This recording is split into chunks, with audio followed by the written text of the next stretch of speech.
The wagon wheel cracked on the seventh day without food, and Maria Castellano knew God was testing just how much one woman could endure before breaking entirely.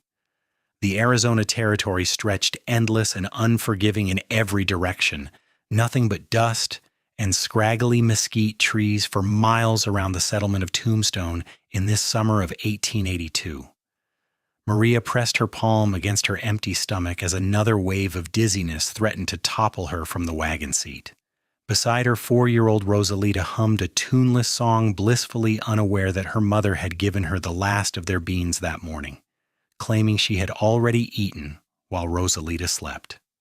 It was a lie. Maria had not eaten in 3 days. Before that, she had survived on coffee grounds and the memory of better times. The wagon lurched as the damaged wheel caught against a rock, and Maria pulled hard on the reins to steady the tired mule.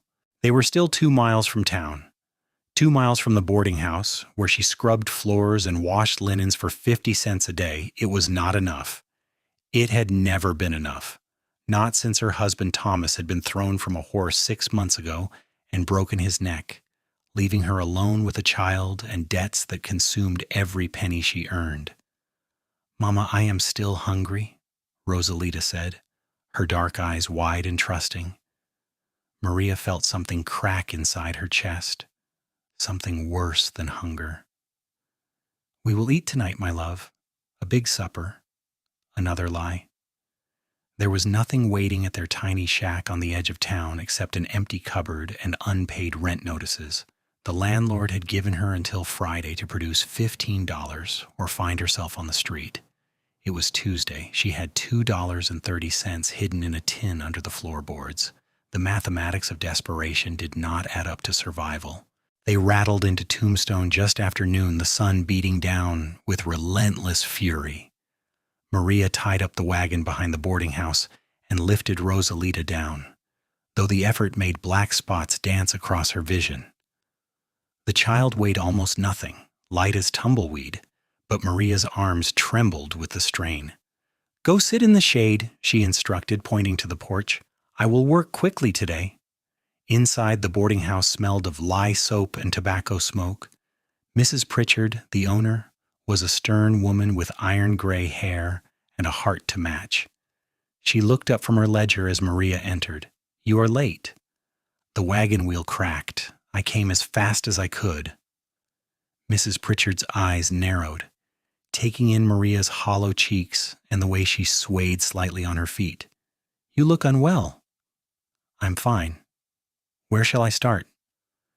"The rooms upstairs need fresh linens. The chamber pots need emptying. The kitchen floor needs scrubbing." Mrs. Pritchard paused. "There is stew on the stove. Take some before you begin." Maria's stomach clenched with painful longing, but she shook her head. "I am not hungry. Thank you." She could not accept charity, could not take food from Mrs. Pritchard's kitchen when she could not pay for it. Pride was all she had left, pride in her daughter. The pride she could afford to lose. Rosalita, she could not. The afternoon stretched long and brutal. Maria hauled water, stripped beds, scrubbed floors until her knees bled through her threadbare skirt. Twice she had to stop and lean against the wall until the world stopped spinning. Once she nearly fainted carrying a bucket down the stairs, but she kept moving, kept working, because stopping meant thinking and thinking meant facing the impossible situation she was in. It was nearly 4 o'clock when she stumbled outside to check on Rosalita. The child had fallen asleep in the shade, her little face flushed with heat. Maria sat down heavily beside her, lacking the strength to stand a moment longer. She watched her daughter sleep and felt tears burn behind her eyes. What kind of mother could not feed her own child? What kind of mother let herself waste away while her baby asked for food? "Excuse me, ma'am."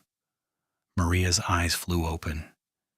She must have dozed off because the sun had moved lower in the sky and a man stood before her, tall and broad-shouldered, backlit by the afternoon glare.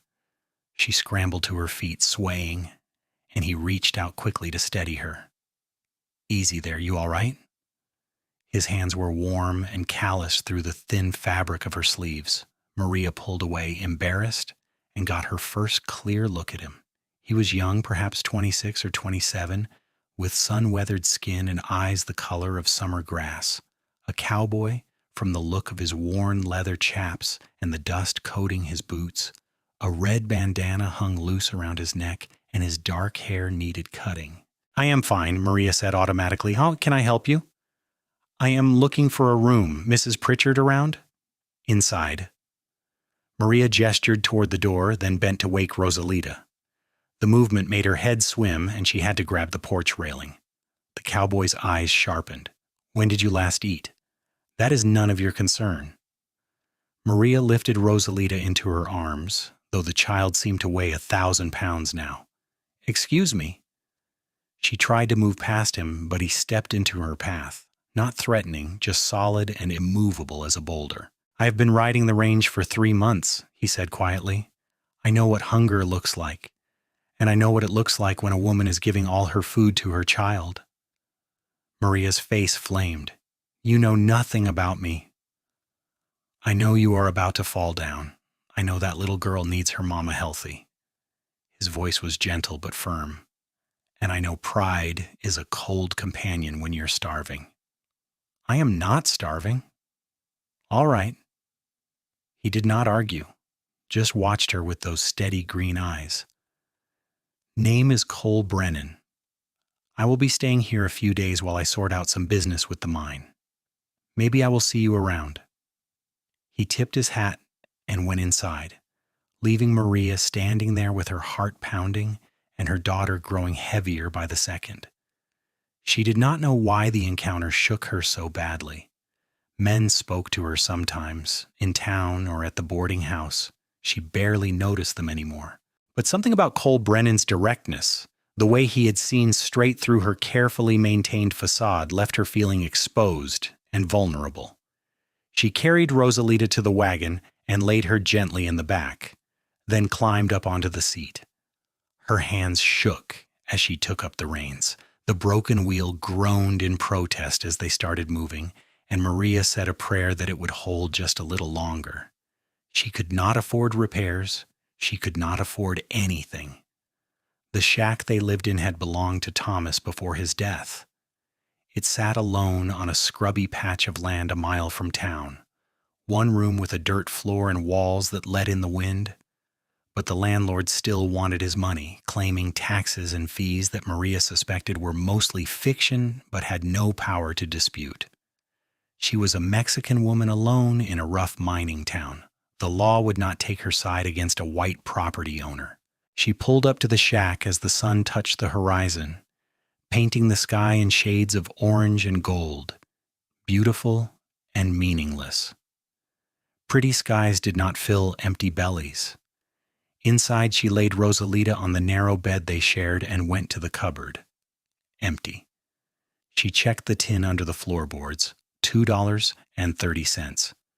She counted it twice, as if the coins might multiply through sheer desperation. Her stomach cramped viciously, and she doubled over, gasping. How long could a person survive without food? She had read somewhere that humans could last weeks, but that assumed you were not working yourself to exhaustion every day. That assumed you started out healthy and well-fed, not already lean from months of barely scraping by. "Mama?" Rosalita sat up, rubbing her eyes. "Is it time for supper?" Maria straightened slowly, forcing a smile onto her face. "Not quite yet, little one. Why do you not play with your doll while I rest a moment?" The doll was just corn husks tied with string, but Rosalita loved it fiercely. She pulled it from under the thin pillow and began whispering to it, lost in the world of her imagination. Maria watched her daughter and felt something fierce and desperate surge through her chest. She would not let Rosalita suffer. She would not. But what choice did she have? She had sold everything of value months ago. There was nothing left to pawn, nothing left to trade, just her labor, and that was already stretched to the breaking point. A knock at the door made her jump. Visitors were rare and usually meant bad news. Maria's mind raced through possibilities as she moved to answer it. The landlord, come to throw them out early? Mrs. Pritchard to tell her she was fired? Some drunk cowboy who had followed her home from town? She opened the door a crack and her breath caught. Cole Brennan stood on her doorstep, his hat in his hands and a large burlap sack over his shoulder. "Mr. Brennan, what are you doing here?" "Brought you something." He hefted the sack. "Got too much for one person and thought you might help me out." Maria stared at him, then at the sack, then back at his face. "I do not understand." "I bought supplies at the general store, bought too much. Hate to see good food go to waste." He met her eyes steadily. "Would be doing me a favor if you took some off my hands." It was a lie, and they both knew it. But it was a kind lie, offered with enough dignity that she could accept without feeling like a beggar. "I cannot pay you," Maria said, her voice barely a whisper. "Did not ask you to." Cole glanced past her at Rosalita, who was watching from the bed with wide, curious eyes. "But if you would not mind, I would appreciate some company while I eat. Gets lonely, eating alone." Maria knew she should refuse, should send him away and close the door on his charity and his kind eyes. But her stomach was cramping again, and Rosalita was so thin and tired, and she was just so very tired of being strong. "All right," she heard herself say, "please come in." Cole entered the small space, and Maria was suddenly painfully aware of how poor it looked. One bed, one chair, a broken table, the empty cupboard with its door hanging crooked on the hinges. No curtains, no rug, nothing of comfort or beauty, just poverty, stark and undeniable. If Cole noticed or cared, he did not show it. He set the sack down on the table and began unpacking it with matter-of-fact efficiency. Flour, beans, dried beef, coffee, cornmeal, sugar, a tin of peaches. Fresh eggs wrapped in newspaper, bacon, a whole round of cheese, potatoes, more food than Maria had seen in months, emerging from that sack like a magician's trick. "This is too much," she breathed. "This is far too much. Told you I overbought." Cole pulled out a cast-iron skillet. "Brought this too. Figure we can fry up some of this bacon and make some eggs. Got some bread from the bakery." He produced a wrapped loaf. "Fresh this morning." Rosalita had climbed off the bed and crept closer, her eyes enormous as she stared at the feast materializing on the table. "Mama, is this real?" "Yes, baby." Maria's voice cracked. "It is real." Cole squatted down to Rosalita's level, his expression gentle. "What is your name, miss?" "Rosalita." She hugged her corn husk doll. "I am 4 years old." 4 years old, that is very grown up." Cole smiled. "I bet you are hungry enough to eat a whole horse." "I do not think horses taste good," Rosalita said seriously, and Cole laughed. "You're probably right about that. How about bacon instead?" "I like bacon." Rosalita looked at Maria for permission. "May I have some, Mama?" "Yes."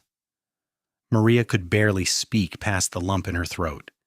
"Yes, you may have as much as you want." Cole stood and moved to the small stove in the corner. "This work?" "Yes, there is wood in the box outside." He retrieved the wood and got a fire going with practiced ease, then set the skillet to heating while he sliced bacon with a knife from his belt. The smell of it cooking filled the tiny shack, and Maria had to sit down because her legs would not hold her anymore. She watched in a daze as Cole moved around her kitchen like he belonged there, turning the bacon, cracking eggs into the hot grease, cutting thick slices of bread. "Got some butter too," he said, producing a wrapped block. "Figured it would go good on this bread." Maria could not respond, could not do anything but sit and watch and try not to cry. This stranger, this cowboy who had no reason to care whether she lived or died, was cooking her and her daughter a meal, was standing in her miserable shack preparing food with his own hands because he had somehow seen past her pride to the desperation beneath. "All right, come and get it." Cole set plates on the table. Real plates, also produced from the seemingly bottomless sack. "Miss Rosalita, you sit here. Ma'am, you sit there." They sat. Maria stared down at the plate heaped with bacon and eggs and buttered bread and could not move. It looked unreal. like something from a dream. Go on, Cole said gently. Eat. Rosalita needed no second invitation. She grabbed a piece of bacon with both hands and bit into it, grease running down her chin, and the noise she made was almost painful in its pleasure. Cole started eating his own food, seemingly unbothered, giving Maria privacy in her overwhelm. She picked up her fork with shaking hands and took a bite of egg. The taste exploded across her tongue, rich and salt and good, so impossibly good. Her empty stomach cramped in protest at receiving food after so long without, but she kept eating, slowly, tears running down her face that she did not bother to wipe away. They ate in silence for a while, the only sound Rosalita's happy humming and the crackle of the fire. Cole finished first and leaned back, watching them with quiet satisfaction. Thank you, Maria finally managed. I do not know how to thank you. No thanks needed. Cole poured coffee from a pot he had set to brewing. Told you, you're doing me a favor. Cannot stand waste. You are a terrible liar, Mr. Brennan. A grin tugged at his mouth. Maybe so, but I am a good cook, and that has got to count for something. Despite everything, Maria felt an answering smile pull at her own lips. It counts for a great deal. They sat together as the light faded outside, drinking coffee while Rosalita went back to playing with her doll, her stomach finally full. Cole told stories about working on ranches across the territory, about roundups and stampedes and sleeping under the stars. He had a way of talking that was easy and undemanding, filling the silence without requiring anything in return. Maria found herself relaxing slightly, the constant knot of anxiety in her chest loosening just a fraction. What brought you to Tombstone? She asked. Got a job offer with the Copper Queen Mine. They need men who know horses to help with the freight operation. He swirled the coffee in his cup. Pays better than cowboying, and I am tired of eating dust. That is good, steady work. That is the idea. He looked at her directly. Oh, what about you? You are working yourself to death at the boarding house. There has got to be better options. Maria's brief moment of peace evaporated. There are not. Not for a Mexican widow with a child. Mrs. Pritchard is the only one who will hire me at all. That is not right. No, but it is the way things are.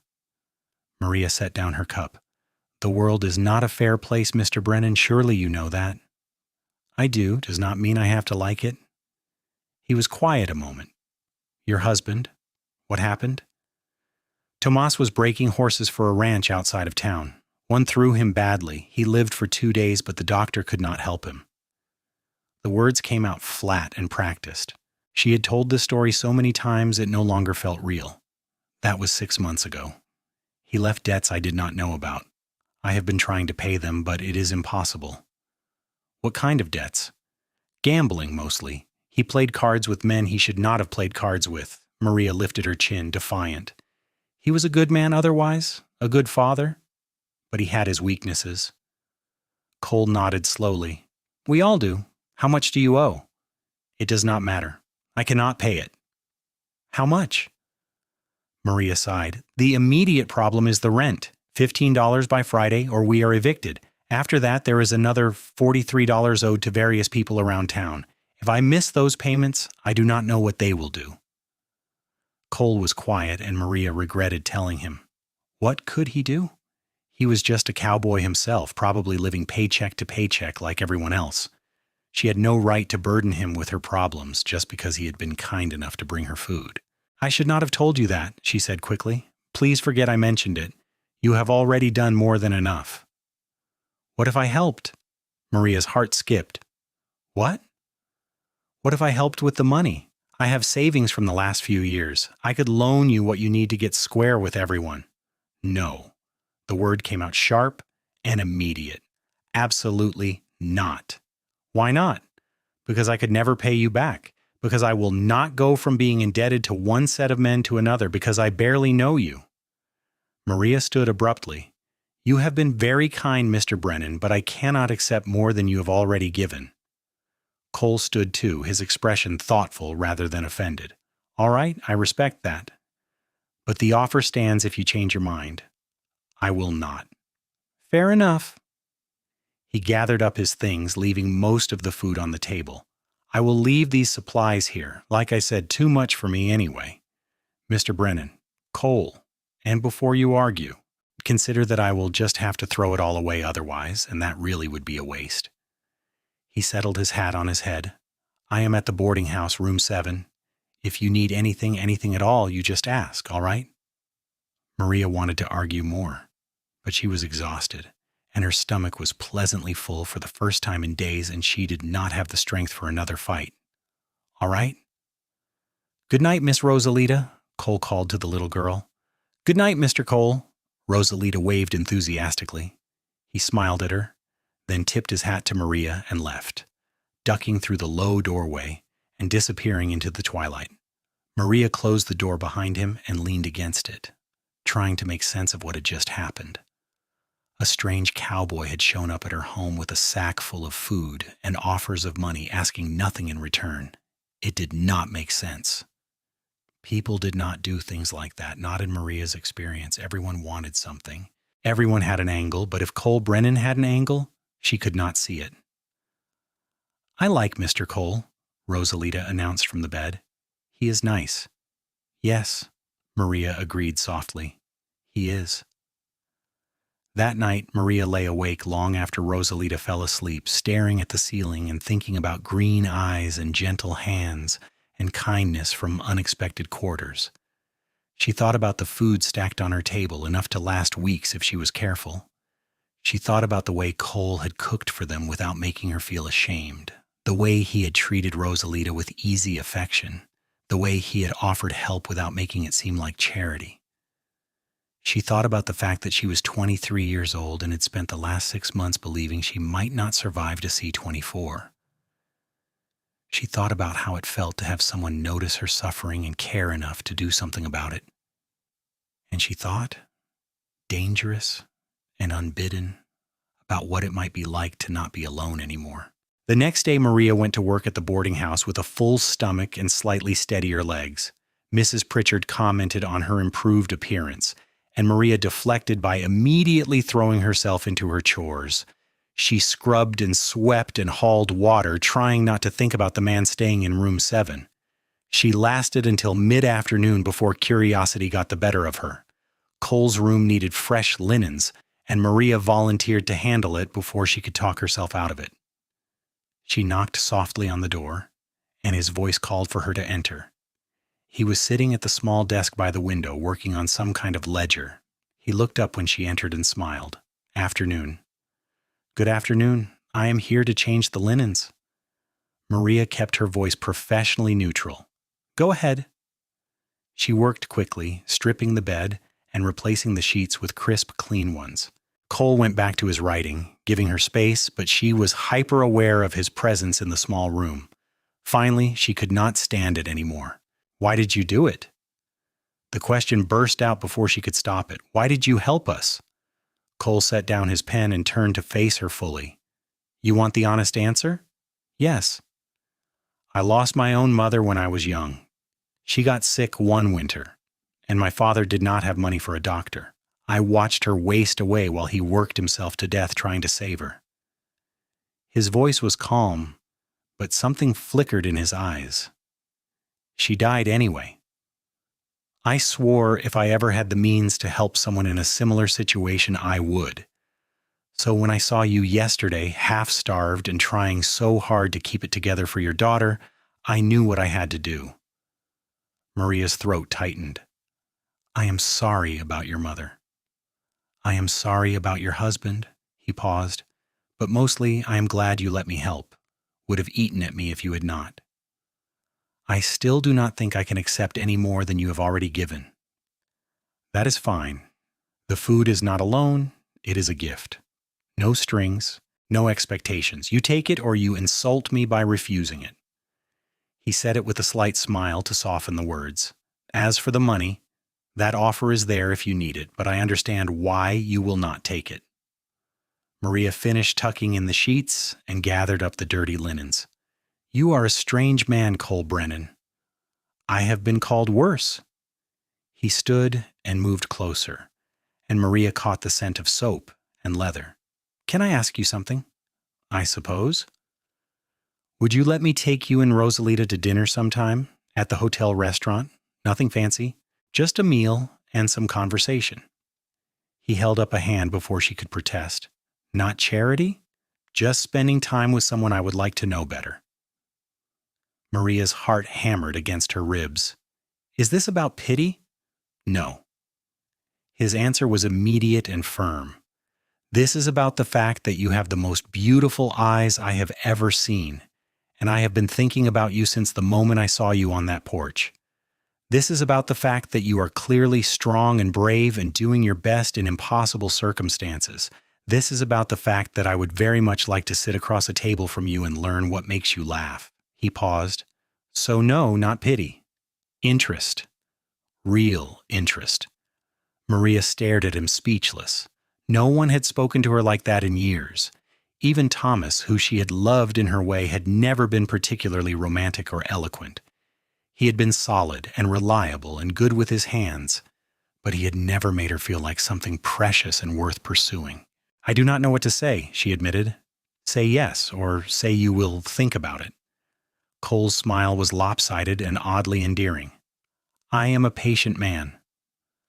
"I will think about it," Maria heard herself say. "Good enough for me." She fled the room before she could do something foolish like agree immediately, her heart racing and her cheeks flushed. In the hallway, she pressed her back against the wall and tried to catch her breath. This was ridiculous. She was a widow with a child, and crushing debt, and no prospects.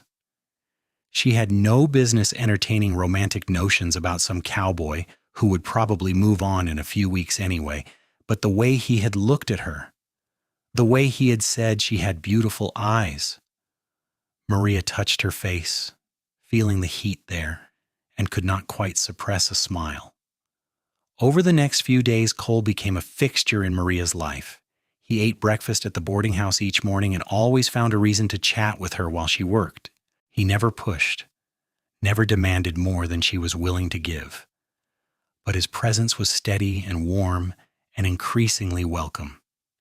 He brought small gifts for Rosalita, a ribbon for her hair, a real doll from the general store that made the little girl squeal with delight. He fixed the wagon wheel without being asked and refused payment. "Consider it practice," he said when Maria protested.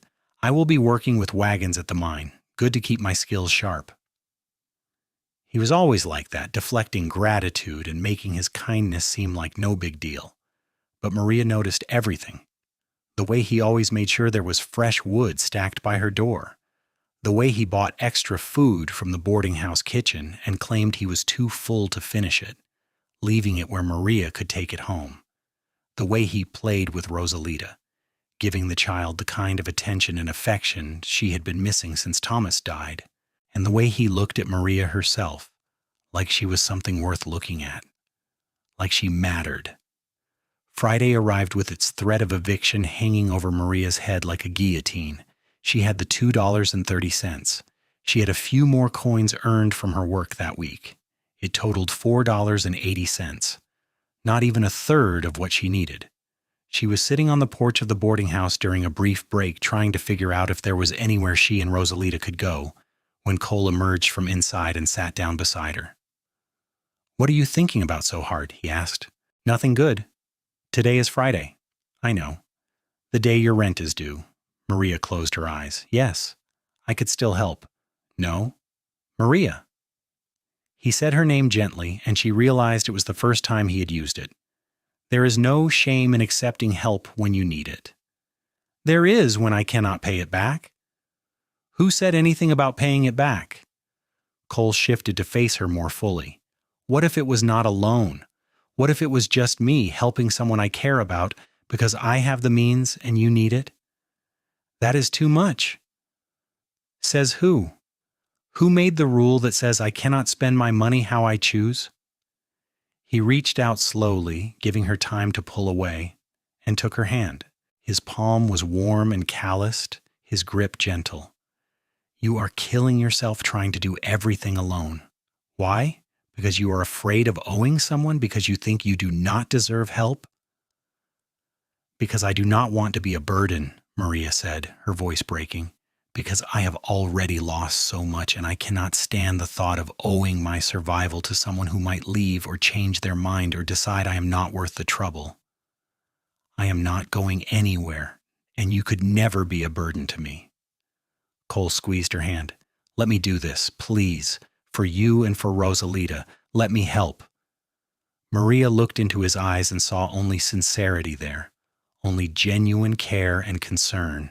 She thought about her daughter, about the very real possibility of them sleeping in the street tonight. She thought about pride and survival, and the fact that sometimes maybe accepting help was not weakness, but wisdom. All right, she whispered. All right? The relief on Cole's face was profound. Thank you. I should be thanking you.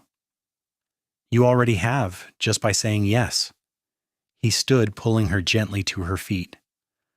Come on, let us go pay your landlord and get that weight off your shoulders. They walked together through the dusty streets of Tombstone, and Maria felt like she was in a dream. Cole paid the landlord the full $15 without hesitation, counting out the bills like it was nothing. The landlord looked surprised but took the money and marked the ledger as paid in full for the next 3 months. 3 months? Maria turned to Cole as they left. You paid for 3 months? Seemed practical. Give you some breathing room. He shrugged. Besides, who knows what will happen in 3 months? Maybe you will get a better job. Maybe I will get a raise at the mine. Maybe something will change, but at least you will have a roof over your head while we figure it out. We? Cole stopped walking and turned to face her, right there in the middle of the street. Yes, we. If you will have me, I would very much like to be part of your life. Maria Castellano. Yours and Rosalita's. I would like to take you to dinner and court you properly and see where this thing between us might go. He took both her hands in his. I know it is fast. I know you probably think I'm crazy, but I have never been more sure of anything. From the moment I saw you, I knew. You are who I have been looking for. Maria's eyes filled with tears. You barely know me. Then let me get to know you. Let me spend time with you and learn everything there is to learn. Let me prove that I mean what I say. His thumbs brushed across her knuckles. I am not your late husband. I do not gamble. I do not drink to excess. I work hard and I save my money and I keep my promises. And I promise you, Maria, if you give me a chance, I will spend every day trying to be the man you and Rosalita deserve. This is insane, Maria breathed, but she was smiling through her tears. This is absolutely insane. The best things usually are, Cole grinned. So is that a yes to dinner? Yes. The word felt like jumping off a cliff. Yes, you insane man, we will have dinner with you. His whoop of joy startled a nearby horse, and Maria laughed, really laughed, for the first time in months. Cole spun her in a circle right there in the street, both of them laughing like children, and Maria felt something she had thought was dead inside her flicker back to life. Hope. Their first real dinner together was at the hotel restaurant that Sunday. Cole arrived at the shack in the late afternoon, cleaned up and wearing what were clearly his best clothes. He had even gotten a haircut and shaved. He looked handsome and nervous, and Maria felt her heart flutter as she answered the door. You look beautiful, he said, and the sincerity in his voice made her blush. She had done the best she could with what she had, washing and mending her nicest dress, pinning up her dark hair. Rosalita wore a little dress that Cole had mysteriously produced 2 days ago, claiming he had found it abandoned at the boarding house and thought it might fit her. It was obviously new, and Maria had cried when Rosalita tried it on, and it fit perfectly. The walk to the hotel was pleasant, Rosalita skipping ahead while Cole and Maria followed. He offered her his arm, and she took it, feeling strange and shy and giddy all at once. People stared as they passed, and Maria knew what they saw. A Mexican woman, a white cowboy, a mixed heritage child. In Tombstone in 1882, such things were noticed and commented upon, but Cole seemed utterly unbothered, greeting people they passed with cheerful confidence, his hand warm on Maria's arm. The hotel restaurant was fancier than anywhere Maria had eaten in years. White tablecloths and real china, and a menu with actual choices. The host looked at them with barely concealed disdain, but Cole stared him down until the man showed them to a table by the window. "Do not let them make you feel unwelcome," Cole said quietly as they sat. "You belong here as much as anyone." "You are going to get a reputation being seen with me," Maria warned. "Good. Maybe people will finally realize I have excellent taste." He smiled at Rosalita. "What do you think, Miss Rosalita? Should we get the steak or the chicken?" Rosalita's eyes were huge. "We can have anything? Anything you want." They ordered extravagantly at Cole's insistence, steak and potatoes and vegetables and pie for dessert. Rosalita was so excited she could barely sit still, and Maria had to remind her twice to use her napkin. But Cole just laughed and told stories, keeping them entertained, making Rosalita giggle and Maria relax into the evening. Over dinner they talked, really talked. Cole told her about growing up in Texas, about his father who drank himself to death a year after his mother died, about bouncing around from ranch to ranch, learning the cowboy trade, about how he had always felt like he was searching for something, some place to belong, but had never quite found it until now. Maria told him about her childhood in Mexico, about coming to Arizona with her family when she was young, about meeting Thomas and thinking she had found security and stability, about how his death had shattered that illusion and left her scrambling, about her fears and her dreams and the way she sometimes felt like she was drowning. "You are not drowning anymore," Cole said, reaching across the table to take her hand. "I will not let you drown." "You cannot promise that." "I just did." They lingered over coffee after Rosalita fell asleep against Maria's shoulder, and Maria found herself studying Cole's face in the lamplight. Strong jaw, kind eyes, a mouth that smiled easily. He was handsome, yes, but more than that, he was good. Truly, genuinely good, in a way that seemed almost impossible. "What are you thinking?" he asked. "I am thinking I do not know what I did to deserve this," Maria admitted. "To deserve you." "You are still thinking about it wrong. This is not about deserving. It is about two people finding each other when they both needed someone." He squeezed her hand. "I am the lucky one here, Maria. Do not ever doubt that." Walking home, with Rosalita asleep in Cole's arms and the stars bright overhead, Maria felt something settle deep in her chest. Something like peace, like rightness, like maybe, just maybe, things were going to be all right after all. Over the following weeks, Cole courted her properly. He took her on walks through the hills around Tombstone, pointing out desert flowers and teaching Rosalita the names of birds. He came to dinner several times a week, sometimes cooking, sometimes bringing food, always welcome. He continued to help with small things around the shack, fixing the door, patching holes in the walls, making their meager home more livable. But more than any of that, he just spent time with them. He talked to Maria like her opinions mattered, like her thoughts were interesting. He played with Rosalita for hours, teaching her games and telling her stories. He made them both feel valued and cared for in a way that had nothing to do with money or material things and everything to do with simple human connection. Maria felt herself falling for him, slow and steady as a sunrise. She caught herself watching for him, listening for his voice, finding excuses to touch his hand or stand close to him. The way he made her feel was completely different from what she had felt with Thomas. This was not just security or companionship. This was something deeper and more thrilling, something that made her heart race and her stomach flutter and her whole body feel alive. One evening, about a month after they first met, Cole arrived at the shack looking nervous. Maria had been making tortillas, and she wiped flour from her hands as she let him in. "Is something wrong?" "No. Well, maybe. I do not know." He took off his hat and turned it in his hands. "I need to talk to you about something." Maria's stomach dropped. "What is it?" "I have been offered a permanent position at the mine. Good pay, steady work. They want me to run the entire freight operation." He looked at her, his green eyes intense. "It means I will be staying in Tombstone indefinitely. It means I am putting down roots here." "That is wonderful," Maria said, confused about why he looked so worried. "Is it not?" "It is." But I wanted you to know before I accepted, because I am not just putting down roots, Maria. I am putting them down here with you because of you."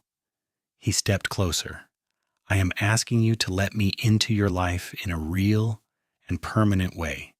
I am asking if you think maybe there is a future for us together." Maria's heart hammered. "Cole, I love you."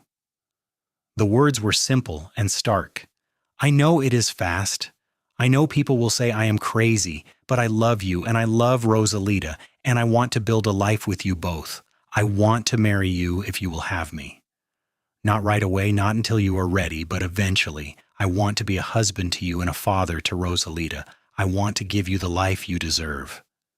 Tears streamed down Maria's face, and she did not bother to wipe them away. "You love me?" "With everything I am." "I love you too," she whispered. "I've been so afraid to say it, afraid to believe it was real, but I love you so much it scares me." Cole's face broke into a smile so bright it could have lit the whole desert. He closed the distance between them and cupped her face in his hands. "Can I kiss you?" "Please." His lips met hers soft and sweet, a question and an answer all at once. Maria sank into the kiss, her hands coming up to grip his arms, and felt the last of her defenses crumble. She had been alone for so long, had been strong for so long, and it was such an incredible relief to finally lean on someone else, to trust that they would not let her fall. When they finally pulled apart, both breathless, Cole rested his forehead against hers. "Marry me, Maria. Say you will marry me." "Yes." The word came without hesitation this time. "Yes, I will marry you." He kissed her again, deeper this time, and Maria felt like she was flying. When they finally separated, they were both grinning like fools. "When?" Cole asked. "When can we get married?" "Soon." Maria laughed at his eagerness. "But not too soon. I want to do it properly, and we should give Rosalita time to adjust to the idea." "Fair enough. I can wait as long as I know you are mine." "I am yours," Maria promised, "and you are mine." They told Rosalita the next morning over breakfast. The little girl was thrilled, immediately demanding to know if she could call Cole Papa now. Cole got down on one knee in front of her, his eyes suspiciously bright. "I would be honored if you called me Papa," he said, "but only if you want to. I know I can never replace your real father, and I would never try, but I promise I will do my very best to take care of you and your mama for the rest of my life." Rosalita threw her arms around his neck. "I love you, Papa." "I love you too, little one." Maria watched them embrace and felt her heart might burst from happiness. This was what family was supposed to feel like, safe and warm and full of love. She had thought she would never have this again, and yet here it was, given to her by a cowboy with kind eyes and a generous heart. They were married 6 weeks later in a small ceremony at the church, with Mrs. Pritchard and a few of Cole's friends from the mine as witnesses. Maria wore a simple white dress that Cole had insisted on buying her, and Rosalita wore her best dress and scattered wildflowers from a basket. It was not fancy or elaborate, but it was perfect. The priest spoke of love and commitment and building a life together, and when Cole slipped a simple gold band onto Maria's finger, she cried happy tears. "I will love you until I die," Cole promised, "and probably even after that." "I will hold you to that," Maria whispered back. Their wedding night was spent in a real hotel room, the first time Maria had ever stayed anywhere so nice. Cole was gentle and patient, making sure she felt safe and cherished. They made love slowly, learning each other's bodies, and afterward lay tangled together in the sheets, talking about their future. "I want to buy us a real house," Cole said, stroking her hair. "Nothing too big, but something solid, with a proper kitchen and separate bedrooms. Maybe a little yard where Rosalita can play." "That sounds like a dream." "Then let us make it reality." He kissed her forehead. "I have been saving for years, and with my new salary we can afford it. Maybe not right away, but within a year or two." "A year or two," Maria repeated wonderingly. She had been living day to day for so long that the idea of planning years ahead seemed impossible. But here was Cole, calmly talking about their future like it was certain and secure, like she did not have to worry anymore. And maybe, Cole continued, his hand drifting down to rest on her stomach, maybe we could give Rosalita a little brother or sister someday, if you wanted. Maria's breath caught. She had not thought about more children, had not let herself think about it. But now, with Cole's hand warm against her skin and his eyes full of hope, she allowed herself to imagine it. A baby that was theirs together, a living symbol of their love. I would like that, she said softly. I would like that very much. Cole's smile was radiant. Good. Because I want a whole house full of children, 4 or 5 at least. 4 or 5, Maria laughed. Let us start with 1 and see how we manage. Deal. They moved into a small rented house a month after the wedding. Better than the shack, but not yet the dream home Cole had promised. Still, it had real floors and glass in the windows and a stove that did not smoke. Maria walked through it the first day and cried with gratitude. Cole just held her and promised this was only the beginning. He was right. Life improved steadily from that point forward. Cole's job at the mine paid well, and Maria was able to quit working at the boarding house and stay home with Rosalita. She started taking in sewing to earn extra money, and discovered she had a talent for alterations and dressmaking. Word spread, and soon she had more work than she could handle, all done from the comfort of her own home. They paid off Thomas's old debts within the first year of marriage. Cole insisted on handling it, saying he would not have his wife burdened by another man's mistakes. When the last payment was made, they celebrated by taking Rosalita to the traveling circus that came through Tombstone. The little girl's face when she saw the elephants was a memory Maria would treasure forever. 2 years after they married, Maria discovered she was pregnant. She was terrified to tell Cole, afraid he would worry or fuss, but he just whooped with joy and picked her up and spun her around before remembering he probably should not do that to a pregnant woman. They laughed until they cried, holding each other in the kitchen of their home, overwhelmed with happiness. The pregnancy was easier than Maria's pregnancy with Rosalita had been. Maybe because she was not sick with worry about money or food. Maybe because Cole doted on her shamelessly, insisting she rest and bringing her strange foods she craved at odd hours. Rosalita, now 7 years old, was thrilled about becoming a big sister and spent hours talking to Maria's growing belly. Their son was born on a warm spring morning in 1885, healthy and loud and absolutely perfect. They named him Thomas after Maria's late husband, a gesture that brought tears to Maria's eyes. Cole held the tiny baby with such tenderness and awe that Maria fell in love with him all over again. "He is perfect," Cole whispered, watching Thomas sleep. "You are perfect. How did I get so lucky?" "We are both lucky," Maria corrected, reaching for his hand. "We found each other. Against all odds." "The best things usually are," Maria quoted back to him with a smile, and Cole laughed. True to his word, Cole bought them a real house 3 years into their marriage. It was on the edge of town, a sturdy adobe structure with 4 bedrooms and a big kitchen and a yard surrounded by a wooden fence. Maria walked through it with her mouth open, unable to believe this was really theirs. Cole carried her over the threshold like they were newlyweds all over again, with Rosalita and Thomas laughing at their silliness. They filled the house with love and laughter. Maria's sewing business continued to grow, and she eventually hired 2 local women to help her keep up with orders.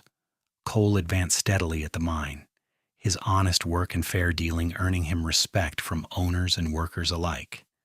They saved money carefully, always mindful of the hard times they had both known, but also allowed themselves small luxuries.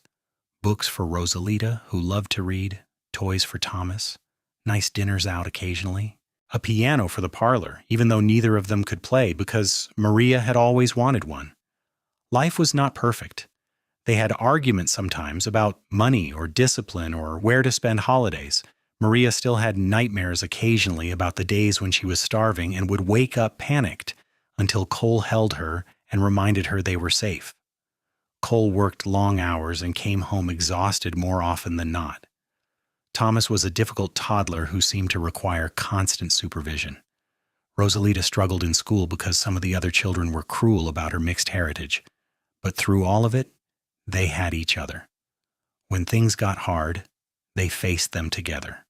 When one of them was weak, the other was strong. They built a life based on mutual respect and genuine affection, and it sustained them through everything. 5 years after Thomas was born, Maria found herself pregnant again, this time with twins, a boy and a girl, who arrived screaming into the world during a summer thunderstorm. They named the boy Daniel and the girl Elena, and their home became even more chaotic and joyful. Rosalita, now a young woman of 15, was an enormous help with the babies. She had grown into a beautiful, kind-hearted person who wanted to become a teacher. Cole was already setting aside money for her to attend normal school in Tucson. Thomas, at age 5, was less helpful but very enthusiastic about his new siblings, constantly wanting to hold them and show them his toys. On their 10th anniversary, Cole took Maria to the same hotel restaurant where they had their first real date. It had been years since they had been there, and Maria felt a wave of nostalgia as they were seated at a table by the window. "Do you remember?" Cole asked, reaching for her hand. "I remember everything. I remember thinking it was too good to be true, that you would change your mind or leave or turn out to be too good to be real. And now? Now I know you are real. Stubborn and occasionally infuriating and absolutely real." Maria smiled. "And I love you more than I thought it was possible to love another person." "The feeling is very mutual." Cole lifted her hand and kissed her knuckles. "Thank you for saying yes to dinner all those years ago. Thank you for taking a chance on a cowboy with more heart than sense. Thank you for building this life with me. Thank you for seeing me when I needed to be seen, for feeding me when I was starving, and not just for food, for loving Rosalita like she was your own, for giving me a future when I thought I did not have one." Maria's voice broke. "You saved my life, Cole Brennan." "No." He shook his head firmly. "We saved each other." They had 2 more children after the twins, rounding out their family at 6 children total. The house that had seemed so large when they first bought it became cramped and noisy and full of life. Cole expanded it twice, adding rooms as needed, complaining good-naturedly about how expensive children were, while clearly loving every minute of fatherhood. Maria's sewing business eventually grew into a full-fledged dressmaking shop in town. She hired 4 seamstresses and took only the most complex or important commissions herself. She made wedding dresses and ball gowns for the wealthy mine owners' wives and felt a deep satisfaction in creating beautiful things with her own hands. The money she earned was put away carefully, insurance against the kind of desperate poverty she had once known. Rosalita did indeed become a teacher, one of the first Mexican women in the territory to graduate from normal school. She taught at the local elementary school and fell in love with another teacher, a kind man named Miguel, who Cole thoroughly approved of. They married when Rosalita was 21, and Maria cried through the entire ceremony, remembering the scared little girl who had once asked if bacon was real. Thomas grew up to work alongside his father at the mine, learning the business from the ground up. He was serious and hardworking, so much like Cole that Maria sometimes had to do a double take. The twins went their separate ways, Daniel becoming a rancher and Elena following her mother into the dressmaking trade. The 2 youngest children were still in school, but already showing signs of their own unique paths. On a warm evening in 1900, Cole and Maria sat on the porch of their home, watching the sun set over the Arizona desert.